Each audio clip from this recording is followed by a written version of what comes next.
Sa totoo lang guys, no, mahirap talaga manakawan ka. Lalo na pag naiipon mo yung mga nanakaw sa'yo. O, di ba ang hirap? Kaya simula nun guys, bumili na ako ng gantong kalit na mini CCTV. Kaya kung sakaling titira yung mga magnanakaw ulit, di kitang kita ko na yan guys. Dahil dito pa lang sa maliit na mini CCTV ito, hindi kagad nila ito makikita. Tignan nyo naman guys, sobrang liit lang nito. Parang sinlaki lang ata ito ng 5 piso. Diba? Kaya kung maraming tarantado o masasamang loob o magnanakaw sa inyo guys, try nyo na itong gantong kaliit na mini CCTV guys. Kasi titirahin pa rin kayo niyan eh. Lalo't lalo na kayo wala kayong ginagawang mga paraan diyan para hulihin yung mga magnanakaw dyan sa inyo.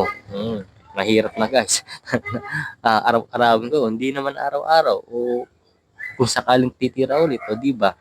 Yung lalo ng mga alahas, pinag-ipuan na natin ng napakahabang panahon. O di ba? Mangyak-ngyak ka talaga dyan guys. Kung sakaling titira guys, try mo na to. Ang nasa ano lang to guys, 100 o 200, mga ganun lang. Kaya murang-mura na to guys. Ang link ay nandyan lang sa gilid guys, ang Yellow Basket. Alright.